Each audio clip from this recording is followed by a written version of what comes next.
Hello student, स्वागत है आपका वाई एस स्टडी पॉइंट पर। आज हम 22 और 23 जुलाई की करंट अफेयर्स को देखने वाले हैं, क्योंकि हमारा कल का एक दिन की करंट अफेयर्स रहेगी, तो आज हम दोनों दिनों के करंट अफेयर्स देखेंगे। तो चलते हैं अपने पहले क्वेश्चन की तरफ। आज का हमारा पहला क्वेश्चन है, मेलबर्न भारतीय फिल्म महोत्सव 2024 में सम्मानित होने वाले पहले भारतीय अभिनेता कौन बने? Who will be the first Indian actor to be honoured at Melbourne Indian film festival 2024? Amitabh Bachchan, Vinod Ganatra, Ramcharan या ए आर रहमान? तो इस क्वेश्चन का राइट आंसर हो जाएगा ऑप्शन नंबर सी, रामचरण। इस क्वेश्चन का राइट आंसर हो जाएगा। ये इनकी लास्ट मूवी आई थी ट्रिपल आर, उसका एक गाना था नाटू नाटू, उसको ऑस्कर अवार्ड भी मिला था, तो आप इसको भी याद रखोगे। नेक्स्ट क्वेश्चन, हाल ही में सुप्रीम कोर्ट के न्यायाधीश बनने वाले मणिपुर से पहले व्यक्ति कौन बन गए हैं? Who has become the first person from Manipur to become a supreme court जज? एन कोटेश्वर सिंह, आर महादेवन, सील नागू या इनमें से कोई नहीं?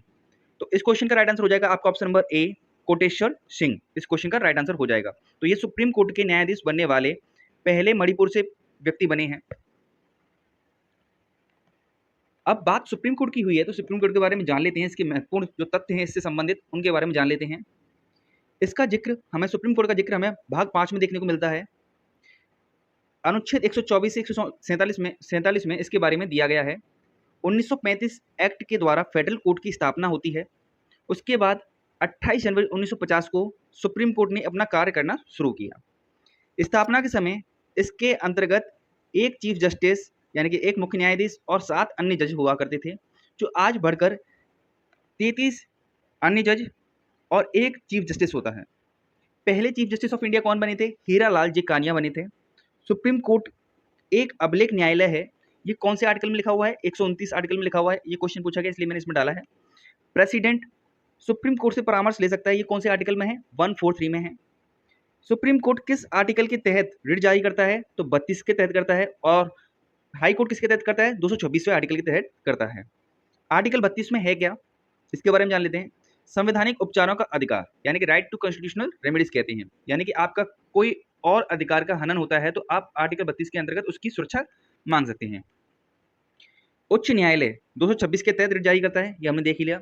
सुप्रीम कोर्ट अपने निर्णय पर पुनः विचार कर सकता है, किस आर्टिकल में लिखा है? 137 में लिखा है। चीफ जस्टिस ऑफ इंडिया को शपथ कौन दिलाता है? तो प्रेसिडेंट दिलाता है, राष्ट्रपति दिलाता है, ये भी आपको याद रखना है।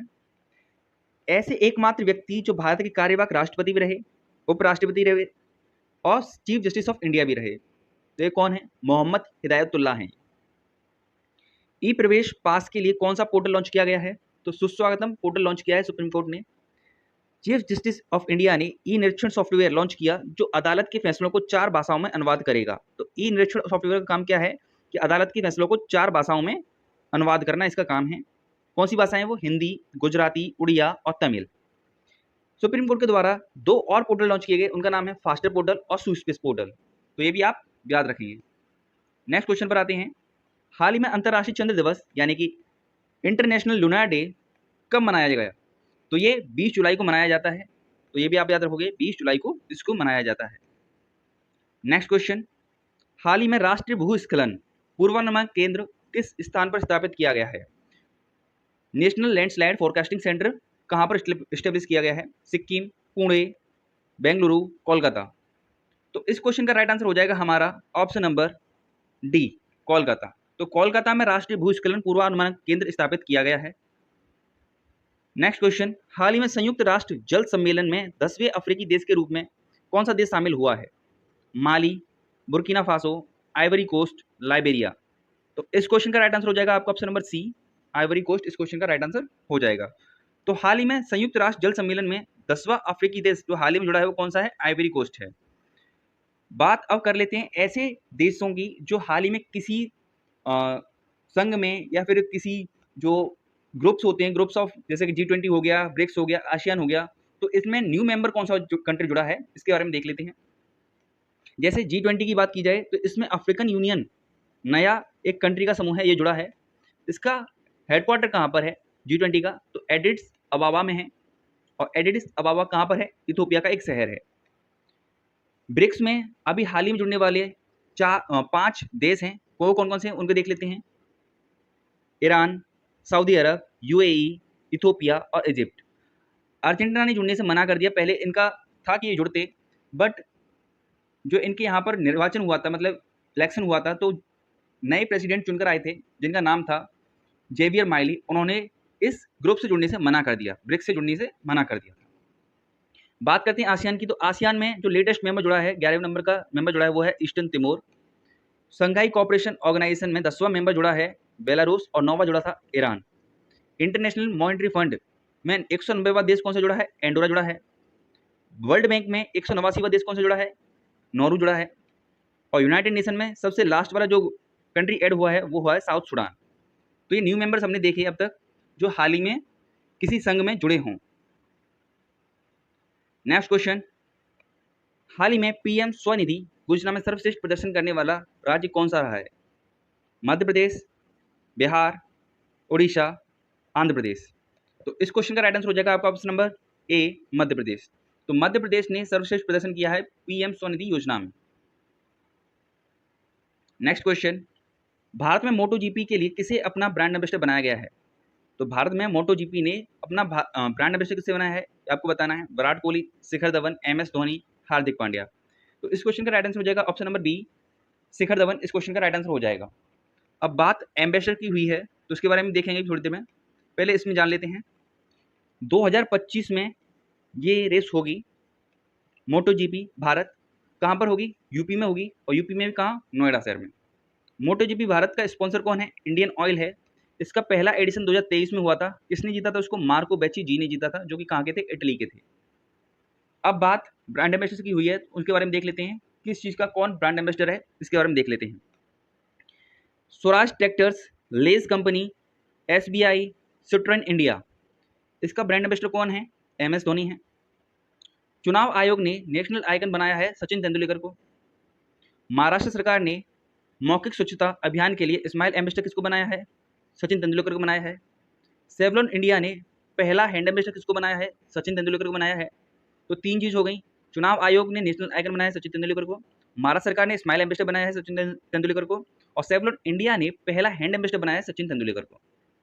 इन्फोसिस का ब्रांड एम्बेसडर किससे बना है? ईगा स्वेटेक और राफेल नडाल, ये दोनों टेनिस खेलने वाले खिलाड़ी हैं। बीपीसीएल ने अपना ब्रांड एम्बेसडर किसे बनाया है? राहुल द्रविड़ को बनाया है। आईसीसी ने अपना ब्रांड एम्बेसडर किसको बनाया था? शाहरुख खान को बनाया था वर्ल्ड कप 2023 के लिए। त्रिपुरा पर्यटन, ड्रीम सेट गो, बंधन बैंक, इन तीनों ने अपना ब्रांड एम्बेसडर किसे बनाया है? सौरव गांगुली को बनाया है। स्मृति मंदाना ये गल्फ ऑयल इंडिया और गुवी की ब्रांड एम्बेसडर बनी है। रवि शास्त्री ये फैनकोड के ब्रांड एम्बेसडर बने हैं। लुब्रिकेंट ब्रांड मोबिल के जो ब्रांड एम्बेसडर बने हैं वो बने हैं ऋतिक रोशन। और देख लेते हैं, पूमा इंडिया के हाल ही में ब्रांड एम्बेसडर बने हैं Mohammed Shami. Edtech startup Henry Harvin Education के ब्रांड एम्बेसडर बने हैं चेतन भगत। बिस्लेरी कंपनी की ब्रांड एम्बेसडर बनी है दीपिका पादुकोण। बोट कंपनी के बने हैं Ranveer Singh. Fit India Movement Narendra Kumar Yadav. Eveready battery Neeraj Chopra, और नीरज चोपड़ा ही स्पीड पेट्रोल ऑफ बीपीसीएल के ब्रांड एम्बेसडर बने हैं।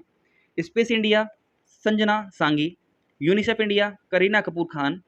मुथूट ग्रुप एसआरके यानी कि शाहरुख खान। तम्बाकू नियंत्रण के लिए किसे ब्रांड एम्बेसडर बनाया गया है? पीवी संधू को बनाया गया है। यूएनआरए ने अपना गुडविल एम्बेसडर किसे बनाया है? रियान पराग और नीतीश कुमार रेड्डी को बनाया है। ये रियान पराग राजस्थान के लिए खेलते हैं और नीतीश कुमार रेड्डी हैदराबाद के लिए खेलते हैं। भारत में मोटो जीपी के लिए किसे बनाया गया? शिखर धवन को बनाया गया, जो हमने अभी देखा हाल ही में। नेक्स्ट क्वेश्चन, हाल ही में किसने मार्स पर सल्फर मिलने की घोषणा की है? NASA, JAXA, Roscosmos, ISRO. तो इस क्वेश्चन का राइट आंसर हो जाएगा आपका ऑप्शन नंबर ए, नासा इस क्वेश्चन का राइट आंसर हो जाएगा। अब बात मार्स से रिलेटेड हुई है तो मार्स के बारे में और देख लेते हैं। नासा ने चैपिया प्रोजेक्ट लॉन्च किया। इसका संबंध किससे है? मंगल से है, मंगल ग्रह से। मंगल ग्रह के दो उपग्रह हैं फोबोस और डिमोस। मंगल और बृहस्पति के बीच में एक एस्ट्रोइड बेल्ट पाई जाती है। मंगल ग्रह पर सबसे बड़ा ज्वालामुखी कौन सा है? नॉक्टिस है। मंगल ग्रह पर 3 गड्ढों के नाम भारतीयों पर रखे गए हैं। देवेंद्र लाल ये तो एक साइंटिस्ट हैं। उत्तर प्रदेश के मुरसन शहर के ऊपर भी एक नाम रखा गया है, और बिहार के एक हिलसा शहर के ऊपर भी एक गड्ढे का नाम रखा गया है। नासा ने मंगल पर एक हेलीकॉप्टर उड़ाया था, उसका नाम क्या? इंजेन्यूटी है। नासा ने पहली बार मंगल ग्रह पर एटोको पॉइंट चट्टान की खोज की है। तो एटोको पॉइंट चट्टान की खोज की है नासा ने मंगल ग्रह पर। नेक्स्ट क्वेश्चन, हाल ही में $1 trillion economy Yogi government UP in the move पुस्तक किसने लिखी है? Who wrote the book $1 trillion economy Yogi government UP on the move? Sam Pitroda, doctor Sheelwant Singh, S Raman या अश्विन प्रभु? तो इस क्वेश्चन का राइट आंसर हो जाएगा option number B, doctor Sheelwant Singh इस क्वेश्चन का राइट आंसर हो जाएगा। अब बात पुस्तकों की हुई है तो देख लेते हैं किसने कौन सी पुस्तक लिखी है जो आपसे पूछी जा सकती है। मनोरमा मिश्रा ने लिखी है संस्कृति के आयाम, मनोज मुकुंद नरवाल ने लिखी है 4 stars of destiny, Jaya Jaitley ने लिखी है inspiration for graphics design from India, Charu Nivedita ने लिखी है conversations with Aurangzeb, doctor Mansukh Mandaviya ने लिखी है फर्टिलाइजिंग द फ्यूचर, अरूप कुमार दत्ता ने लिखी है असम ब्रेव हार्ट लचित बरफुकन, संजीव जोशी ने लिखी है एक समंदर मेरे अंदर, गोटाबाया राजपक्षे ने लिखी है द कॉन्स्पिरेसी, लक्ष्मी मुर्देश्वरपुरी ने लिखी है soiling the sun, P S Sreedharan Pillai ने लिखी है बेसिक स्ट्रक्चर एंड रिपब्लिक नाम से पुस्तक लिखी है। नेक्स्ट क्वेश्चन, हाल ही में फिक्की ने फाइनेंशियल ईयर 2024-25 में भारत की जीडीपी ग्रोथ रेट कितना रहने का अनुमान लगाया है? 7.8%, 7.6%, 7.2% और 7.7% ओनली। तो इस क्वेश्चन का राइट आंसर हो जाएगा ऑप्शन नंबर डी 7%। तो अब और भी देख लेते हैं कि और कौन कौन सी संस्थाओं ने कितना जीडीपी ग्रोथ रहने का अनुमान लगाया है, उसके बारे में देख लेते हैं। तो एडीबी यानी कि एशियन डेवलपमेंट बैंक ने फाइनेंशियल ईयर 2024-25 के लिए 7% रहने का अनुमान लगाया है। इंटरनेशनल मॉनेटरी फंड यानी कि आईएमएफ ने 7% लगाया है, आरबीआई ने 7.2% और वर्ल्ड बैंक ने 6.6%। तो फिक्की, एडीबी यानी कि एशियन डेवलपमेंट बैंक और IMF international monetary fund in तीनों संस्थाओं ने 7% रहने का अनुमान लगाया है, आरबीआई ने 7.2% और वर्ल्ड बैंक ने 6.6%। अब बात फिक्की की हुई है तो फिक्की के बारे में जान लेते हैं। फिक्की की फुल फॉर्म क्या है? Federation of Indian chambers of commerce industry. इसकी स्थापना 1927 में हुई थी, हेडक्वार्टर इसका न्यू दिल्ली में है और प्रेसिडेंट कौन है? अनीस शाह हैं। चलते हैं नेक्स्ट क्वेश्चन की तरफ। नेक्स्ट क्वेश्चन है, हाल ही में गांधी मंडेला पुरस्कार 2020 से किसे सम्मानित किया गया है? बात 2020 की हो रही है, यानी कि घोषित तो हो चुका था पर अब दिया गया है। रुगोबाटा मैनचुतम, के चोकलिंगम, रोशनी नादर मल्होत्रा या पी गीथा? इस क्वेश्चन का राइट आंसर हो जाएगा आपका ऑप्शन नंबर ए, रिगोबर्टा मैनचुतम। तो इसकी घोषणा पहले हो चुकी थी गांधी मंडेला पुरस्कार 2020 की, पर अब ये दिया जा रहा है तो ये दोबारा से आपकी न्यूज में आ गया है, तो आपसे पूछा भी जा सकता है। तो आंसर क्या है? रिगोबर्टा मैनचुतम। नेक्स्ट क्वेश्चन, हाल ही में R21 matrix M malaria vaccine का टीकाकरण शुरू करने वाला पहला अफ्रीकी देश कौन सा बन गया है? बुर्किना फासो, नाइजर, चाड, कोटे डी आइवोर। ये आइवरी कोस्ट है जो अभी हमने पढ़ा था वही वाला है। इसका आंसर भी यही है, डी वाला आंसर है इसका, कोटे डी आइवोर। ये पहला देश ऐसा बना है, अफ्रीकी देश बना है जो R21 matrix M malaria vaccine का टीकाकरण शुरू कर चुका है। अब इसके बारे में और जान लेते हैं। अब ये भी आप जान लीजिए, वर्ल्ड मलेरिया डे कब मनाया जाता है? 25 अप्रैल को मनाया जाता है। दुनिया का पहला टीका किसका बना था? तो चेचक का बनाया था। और किसने बनाया था? एडवर्ड जीनर ने बनाया था। रेबीज का किसने बनाया था? तो लुइस पास्चर ने बनाया था। सर्वाइकल कैंसर का पहला स्वदेशी टीका किसने बनाया था? सीरम इंस्टीट्यूट ऑफ पुणे ने बनाया था। नाम क्या था इसका? सेरावैक था। और ये जो होता है सर्वाइकल कैंसर होता है किस वायरस से होता है? तो ह्यूमन पेप्लोमा वायरस से होता है। तो ये भी चीज आपको याद रखनी है। नेक्स्ट क्वेश्चन, हाल ही में 35 यूरोपीय देशों के लिए वीजा मुक्त नीति किसने लॉन्च की है? Germany, Belarus, Britain, France. तो इस क्वेश्चन का राइट आंसर हो जाएगा ऑप्शन नंबर बी, बेलारूस। तो बेलारूस ने हाल ही में एक वीजा मुक्त नीति लॉन्च की है। इसके अंतर्गत क्या है कि 35 यूरोपीय देश उसने इसमें शामिल किए हैं कि वहां से कोई भी व्यक्ति जो आएगा उसको वीजा की कोई जरूरत नहीं रहेगी। हाल ही में किस राज्य के सीएम ने राजीव गांधी सिविल अभय हस्तम योजना शुरू की है? तेलंगाना, केरला, कर्नाटक, आंध्र प्रदेश। तो इस क्वेश्चन का राइट आंसर हो जाएगा आपका ऑप्शन नंबर ए, तेलंगाना। तो ये है क्या योजना? इसके बारे में जान लेते हैं। राजीव गांधी सिविल अभय हस्तम योजना, ये योजना है क्या?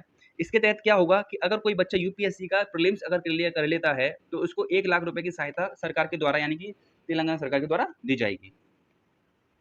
अब बात योजनाओं की हुई तो योजना के बारे में और देख लेते हैं। मुख्यमंत्री संपूर्ण पुष्टि योजना किसके द्वारा चलाई जा रही है? उड़ीसा राज्य के द्वारा चलाई जा रही है। मुख्यमंत्री कृषक मित्र योजना मध्य प्रदेश के द्वारा, मुख्यमंत्री ग्रामीण आवास न्याय योजना छत्तीसगढ़ के द्वारा, मुख्यमंत्री अल्पसंख्यक उद्यमी योजना बिहार के द्वारा, लोक सेवक आरोग्य योजना असम के द्वारा, युवा मितान परिवहन योजना छत्तीसगढ़ के द्वारा, अबुआ वीर दिसोम योजना झारखंड के द्वारा, अनुसूचित जाति के उत्थान के लिए सामाजिक न्याय एवं अधिकारिता मंत्रालय ने एक योजना चालू की है। उस योजना का नाम क्या है? श्रेष्ठ योजना है। तो किसके लिए चालू की है? अनुसूचित जाति के उत्थान के लिए।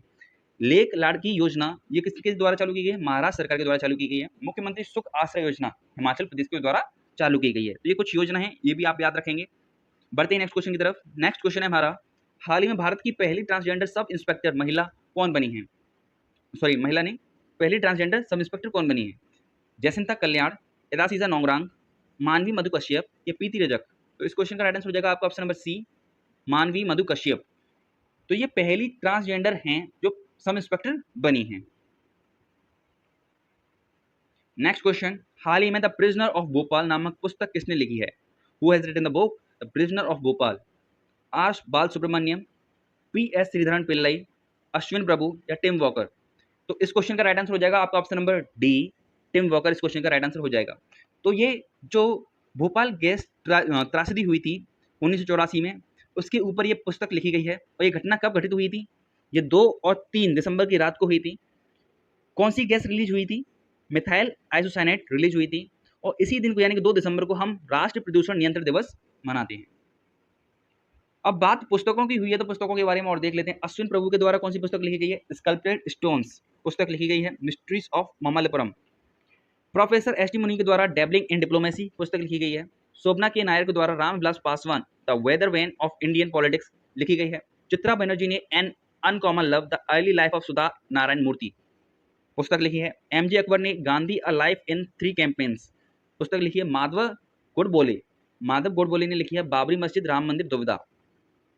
रघुराम राजन ने लिखी है breaking the mould reimagining India's economic future. Huma Krishna ने लिखी है Zeba an accidental superhero. और ट्विंकल खन्ना ने लिखी है welcome to paradise. Sharmistha Mukherjee ने लिखी है freedom my father a daughter remembers. Next, हाल ही में किसके अध्ययन में प्रकाशित किया गया कि पृथ्वी सूर्य के चारों ओर? तो ये किया है नासा ने। ऑप्शन नंबर बी इस क्वेश्चन का राइट आंसर हो जाएगा। नेक्स्ट क्वेश्चन, हाल ही में मलेशिया में अपने राष्ट्रीय पशु की संख्या 150 रहने पर उसे विलुप्ति की कगार पर घोषित कर दिया है। मलेशिया का राष्ट्रीय पशु कौन सा है? Tiger, rhinoceros, elephant, lion? तो इस क्वेश्चन का राइट आंसर है टाइगर। तो इसके साथ ये क्वेश्चन भी बन सकता है कि जैसे हमारे इंडिया का नेशनल जो एनिमल है वो कौन है?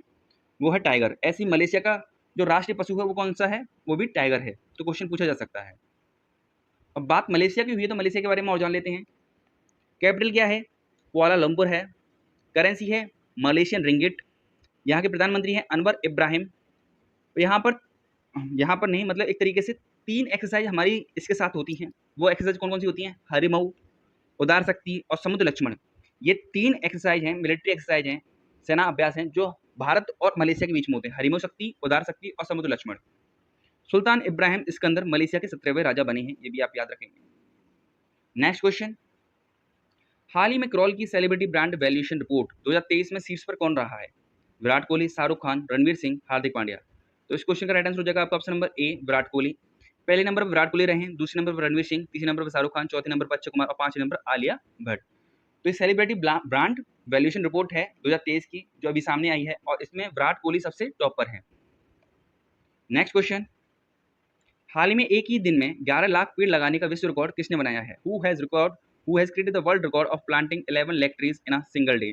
जयपुर, मुंबई, इंदौर, कोटा? तो इस क्वेश्चन का राइट आंसर हो जाएगा आपका ऑप्शन नंबर सी, इंदौर। तो मध्य प्रदेश के अंदर इंदौर में 11 लाख पेड़ लगाकर विश्व रिकॉर्ड बनाया गया है। एक ही दिन में 11 लाख पेड़ लगाए गए हैं।